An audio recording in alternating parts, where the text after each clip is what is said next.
IPL 2026 mini ஆக்ஷனில் வெங்கடேஷ் ஐயரை எந்தெந்த டீம் டார்கெட் பண்ணுறதுக்கு சான்சஸ் இருக்குது அப்படின்னு சொல்லிட்டு இந்த வீடியோவில் பேசலாம். போன வருஷம் நடந்த மெகா ஆக்ஷனில் அந்த பேங்கையை பிரேக் பண்ண ஒரு பிளேயர் 20 கோடிக்கு மேலே கேகேஆர் கொடுத்து நம்பிக்கையோடு எடுத்த ஒரு பிளேயர் தான் வெங்கடேஷ் ஐயர். பட் ஒரு சில காரணங்களால் அவரோட பெருசாக இந்த அமௌண்ட்டுக்கு ஃபுல் ஆஃப் பண்ணி விளையாட முடியலை. ஸோ இந்த வருஷம் வந்து கேகேஆர் வந்து அவரை ரிலீஸ் பண்ணியிருக்காங்க. மினி ஆக்ஷனுக்குள்ளே வராரு. கண்டிப்பாக நிறைய டீம் டார்கெட் பண்ணுறதுக்கு சான்சஸ் இருக்குது. எந்தெந்த டீம்னு பார்க்கலாம். ஃபர்ஸ்ட்லி வந்து சிஎஸ்கே கண்டிப்பாக எனக்கு தெரிஞ்சு வெங்கடேஷ் ஐயர் மேலே ஒரு பிட் வைப்பாங்க அப்படின்னு நான் யோசிக்கிறேன். ஏன்னா சிஎஸ்கேக்கு ஒரு நல்ல மிடில் ஆர்டர் பேட்டர் தேவை.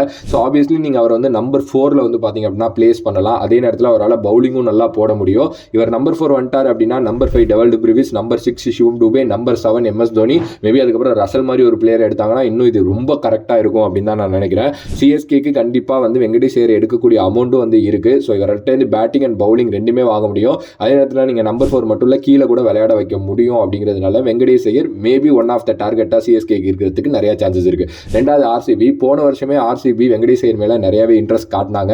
கண்டிப்பாக அவர் எடுத்துருவாங்க அப்படிங்கிற மாதிரிலாம் நம்ம யோசிச்சோம். ஈவன் தான் அவர் 20 கோடிக்கு மேலே போனதுக்கான ஒரே காரணம் ஆர்சிபி அப்படின்னு தான் நான் சொல்லுவேன். ஏன்னா அந்த அளவுக்கு ஏற்றி விட்டுட்டாங்க அப்படின்னு சொல்ல முடியும். அதே நேரத்தில் ஆர்சிபிக்கு ஒரு சூப்பரான இந்தியன் மிடில் ஆர்டர் தேவை.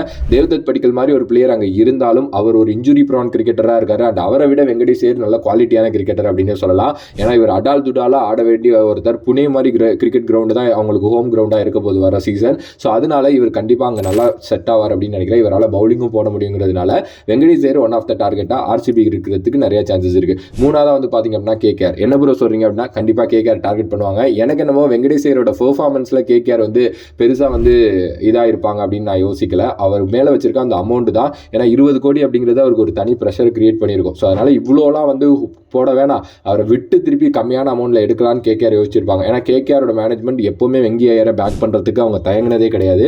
எனக்கு தெரிஞ்சு இந்த வருஷமும் அவர் மேலே ஒரு நல்ல அமௌண்ட் வரைக்கும் அவங்க பிட் பண்ணுறதுக்கு சான்சஸ் இருக்குது. ஒன்ஸ் அந்த அமௌண்ட்டை தாண்டி அவர் போயிட்டாருன்னா எடுக்க மாட்டாங்க. பட் அந்த அமௌண்ட்டுக்குள்ளே அவர் கிடைச்சாரு அப்படின்னா மேபி வெங்கடேஷ் ஐயரை மறுபடியும் எடுத்து ஒரு கேப்டனாக கூட வந்து பார்த்தீங்க அப்படின்னா ஃபியூச்சரில் அறிவிக்கிறதுக்கு சான்சஸ் இருக்குது. ஏன்னா அதுதான் ஆல்ரெடி கேகேஆர் பிளான் பண்ணியிருந்தாங்க. ஸோ வெங்கடேஷ் ஐயரை இந்த 3 டீம் தாண்டி எந்த டீம் டார்கெட் பண்ணுறதுக்கு சான்சஸ் இருக்குன்னு உங்களுக்கு ஏதாவது யோசனைகள் இருந்துச்சுன்னா கமெண்ட் பண்ணுங்கள். இந்த மாதிரி என்ன வீடியோ வேணும் அப்படிங்கிறதையும் கமெண்ட் பாக்ஸில் கமெண்ட் பண்ணுங்கள். தொடர்ந்து வீடியோஸ் வரும்.